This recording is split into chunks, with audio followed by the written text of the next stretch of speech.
ఇప్పుడు మీకు ఏమైనా క్వశ్చన్స్ ఉంటే అడగండి. ఒక 10 minutes, ఒక 5 minutes ధ్యానం చేసి ఈరోజు సెషన్ క్లోజ్ చేద్దాం.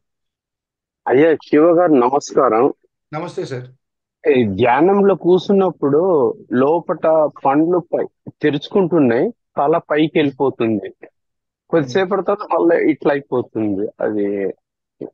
అందుకని ఇప్పుడు ఏమవుతుందంటే ఎర్లీ మార్నింగ్ మనం లెగవటం నిద్ర నుంచి లెగుస్తున్నాం కదండి. ఆ, ఎప్పుడైతే మనం నిద్రపోతామో మనలో ఉన్న శరీరంలో ఉన్నటువంటి అణువులు, సెల్స్ అన్ని కూడా నిద్రావస్థలోనే ఉంటాయి. మనం లేచినా కానీ అవి లెగవు.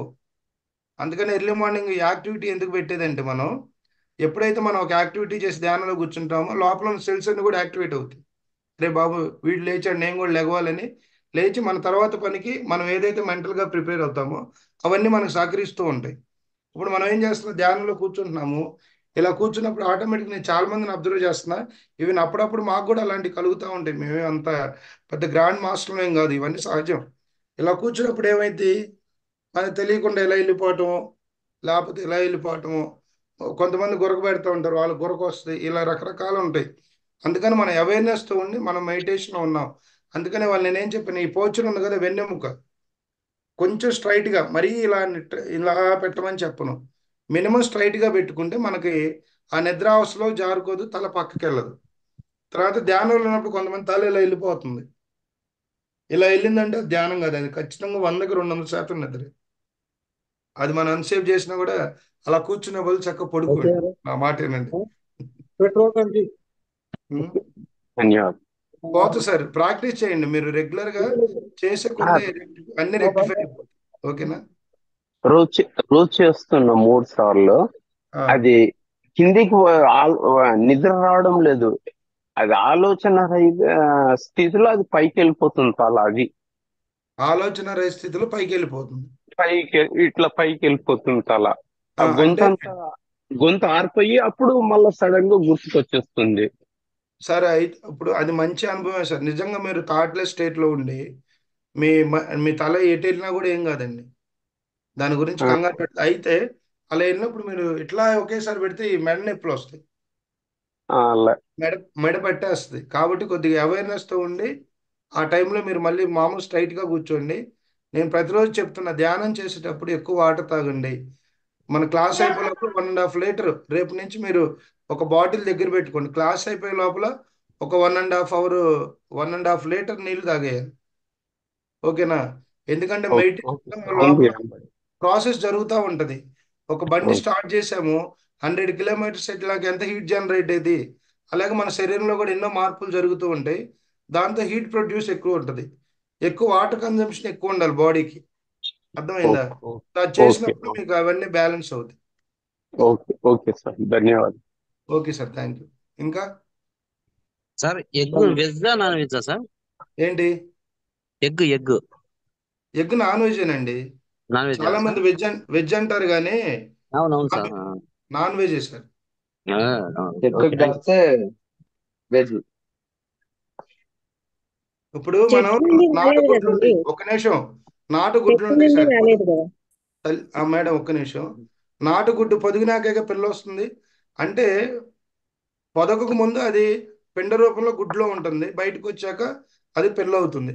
So వెగ్ is a pure vegetarian, non vegetarian, sorry, pure non vegetarian. ఇక్కడ ఒకటి మిత్రులారా, మీరు ఇక్కడ ఏంటంటే చాలా మంది కొత్త వాళ్ళకి కొద్దిగా ఈ మాటలన్నీ విచిత్రంగా ఒక రకమైన దీనికి తీసుకెళ్తూ ఉంటే సహజమే. ఎందుకంటే మేము ఎన్నో క్లాసులో చూస్తూ ఉంటాం. అందుకని నేను చెప్తాను, మీకు ఏ డౌట్ ఉన్నా కూడా క్లారిటీగా అడగండి. ఖచ్చితంగా దాన్ని సైంటిఫిక్గానే ఇక్కడెక్కడ ఆ, దాన్ని ఎస్కేప్ చేయటం అది అది ఉండదు మన సెషన్లో. తెలియపోతే ఒకవేళ తెలియలేదు రేపు దాని గురించి ఇన్ఫర్మేషన్ చెప్తామనేది ఉంటుంది. కానీ ఎప్పుడైతే ఆ క్లారిటీ వస్తుందో మనం దాని పట్ల అవగాహన పెరిగి దాని నుంచి దూరం అవుతాం. అంతేగాని క్లారిటీ లేదనుకోండి, మన మనసు ఎప్పుడు దాని వైపు లాగుతూనే ఉంటుంది. అందుకని ఒక మనిషి అలవాటు నుంచి బయటపడాలంటే దాని పట్ల జ్ఞానం ఉండాలి, అబ్జర్వేషన్ ఉండాలి. మనం ప్రతిరోజు ఆకలం వల్ల ఏదైతే తింటున్నాం, తినే ముందు ఒక్క నిమిషం ఆలోచించండి. నేను తినే పదార్థం నా శరీరానికి ఎంత పని చేస్తుంది, ఇది నాకు ఎన్ని కెలోరీలు శక్తి ఇస్తుంది. రోడ్డు మీద వెళ్తూ ఉంటాం, ఎక్కడ ఏది దొరికితే ఆకలి అయినప్పుడు ఆలోచించాం, మనకి ఆ థాట్ కూడా రాదు కదా. వస్తుందా? ఇప్పుడు రోడ్డు మీద వెళ్తూ ఉంటాము, సడన్గా ఆకలి అవుతుంది, ఎక్కడ ఏది ఉంటే తినేద్దామని ప్రయత్నం ఉంటుంది కానీ మైండ్ అది తిన్నప్పుడు నా బాడీకి ఏంటి ఉపయోగం, దానివల్ల ఒక 1 మినిట్ అబ్జర్వేషన్ ఎరుగుతూ ఆలోచిస్తే అది నిజంగా మన శరీరానికి పనిచేస్తే తినండి, లేదంటే మీకు మీకే తెలిసిపోద్ది అది తినకూడదనే ఒక అవగాహన మీకు వస్తుంది. అర్థమైందా? అది. ఇంకేమైనా డౌట్స్ ఉన్నాయా? మనిషి శాకాహార మాంసాహార? శాకాహారి అండి. యాక్చువల్గా మనిషి పుట్టినప్పుడు అక్కడ అంటే మనకి మానవ పరిణామ క్రమంలో ఆ, అడవి మనుషులని ఉండేవాళ్ళు. అప్పుడు వాళ్ళ పళ్ళ అమరిక వేరుగా ఉండేది, కోరదంతాలు ఉండేవి. దానికి తగ్గట్టుగా అప్పుడు ఇంకా అసలు ఏం లేదు కదా, అప్పుడే కదా మానవుడు ఆ దశ నుంచే కదా ఈ దశకు వచ్చింది. జనరేషన్స్ పెరిగే కొద్ది ఎస్. మానవుడు ఈరోజు ఈ రూపం ఎలా ఉంది. స్టార్టింగ్ ఇనీషియల్గా ఇలా లేదు కదా, ఆది మానవులు వాళ్ళు విధి విధానాలు వేరు కదా. సో అప్పుడు అక్కడ ఇంత నాలెడ్జ్ ఇవన్నీ లేవు, ఇంత ఆహారం ఇది తినాలని కూడా తెలియదు వాళ్ళకి. అప్పుడు వాళ్ళ కోర దంతాలని ఉండే ఆ దంతాలకు అమరికి అనుగుణంగా వాళ్ళ యొక్క అప్పుడు వాళ్ళ జీవన విధానం అలా ఉంది. మానవుడు శాకాహారే. మానవుడు ఈ భూమి మీద ఎక్కువ సంవత్సరాలు బతకాలి, ఆరోగ్యపరంగా జాగ్రత్తగా ఉండాలంటే అలా అనుకున్న ప్రతి మానవుడు శాకాహారి ఉంటేనే మన సిస్టమ్ మనకు సపోర్ట్ చేస్తుందండి. అర్థమైందా? ఈ మనం తినే ఆహారాన్ని బట్టి మన ఆలోచనలు ఉంటాయి. ఇక్కడ నేను మళ్ళీ ఏం చెప్తున్నాను, ఆహారం అనేది సెకండరీ, ఆలోచనలు అనేది మెయిన్ అని చెప్తున్నా. ఈ ఆలోచనలు కూడా ఫుడ్ మీద ఆధారపడి ఉంటాయండి. కావాలంటే మీరు ప్రాక్టికల్గా చూడండి. మీరు ఫుడ్ తిన్నప్పుడు ఎలా ఉందో చూడండి. ఎర్లీ మార్నింగ్ ఆయిల్ ఫుడ్ ఉంటుంది, మంచిగా పూరిది మంచిగా బాగా రెడీగా జిమ్ చేసి ఎక్సర్సైజ్ చేసి మంచిగా ఫ్రెష్ అప్ అయ్యి ఒక 3 పూలు, మంచి మైండ్ సెట్ బాగుంటుంది.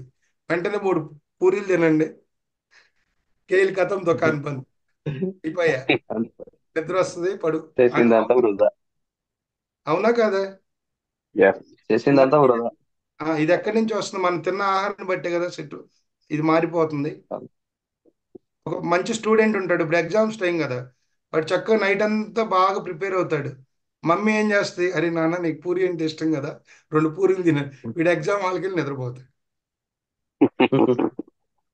సో అంత ప్రతి దానిలో అంత సైన్స్ ఉంది. అందుకని మనం ఒక్కొక్కటి 10 సార్లు అలా రిపీటెడ్గా మాట్లాడుతున్నాను నేను. కొద్దిగా మీకు బోర్గా ఫీల్ అవుతుందేమో నాకు తెలియదు. బోర్గా ఉందా క్లాసు? ఏం ఏం లేదండి. లేదు, ఏం లేదు, లేదు. లేదు. సూపర్ ఉంది, ఎక్సలెంట్. Thank you. ఇంకా క్వశ్చన్స్ ఉంటే అడగండి, ఇంకో 4 మినిట్స్లో మన సెషన్ క్లోజ్ చేద్దాం. ఇంకెవరిని ఉన్నారా? చాట్ బాక్స్లో చాలా వచ్చినాయి, ఈ లోపల నా పని నేను చేసుకుంటా. మీరు ఎవరైనా క్వశ్చన్ ఏమైనా ఉంటే అడగండి. మన శరీరంలో చక్రాస్ యాక్టివేషన్ అవుతున్నాయని మనకి వెళ్ళే తెలుస్తుంది. సో మన శరీరంలో చక్రాస్ యాక్టివేట్ అవుతుందంటే మన యొక్క గుణాన్ని, ఇప్పుడు మనకి చక్రాల్లో మూలాధార చక్రం ఉంటుంది కదా, ఈ మూలాధారంలో ఉన్న వాళ్ళు ఇంకా వాళ్ళకి ఏం తెలియదు అంటే ఎ- ఎదుటి వాడిని, ఇప్పుడు ఒకడు బాధపడుతున్నాడంటే వాడు బాధను చూసి కూడా వీడు ఎంజాయ్ చేస్తూ ఉంటాడు. ఒక మనిషి ఏమి లేకుండా వెళ్ళిపోతాడు అనుకుంటే దాన్ని కూడా ఎంజాయ్ చేస్తాడు. అంటే మన గుణాన్ని బట్టి మన చక్రాలు మనం ఏ స్థితిలో ఉన్నాయో తెలుస్తాయి. అందుకని సాధనలో ఉన్నప్పుడు ఆటోమేటిక్ చక్రాల యాక్టివేషన్ అనేది స్థిరంగా ఉండదండి, అప్ అండ్ డౌన్ అవుతూనే ఉంటుంది. అదొక పెద్ద సబ్జెక్టు, ఇప్పుడు మనం అంత అవసరం లేదు, ఇది స్టార్టింగ్ డే కాబట్టి కొంచెం డీప్ మెడిటేషన్కి వెళ్ళినాక మనం అవన్నీ కూడా నేర్చుకుందాం. నా పేరు శివరాం రెడ్డి, నేను ప్రజాపతి బ్రహ్మకుమారి విశ్వవిద్యాలయంలో చదువుకో చదువుకుంటు very good sir, Sivaram Reddy గారు. నెక్స్ట్. ఓకే. ఇంకేమైనా డౌట్స్ ఉన్నాయా? లేవు కదా? No. లేవు, నాకు తెలుసు ఉండవు. మంచి స్టూడెంట్స్ మీరు.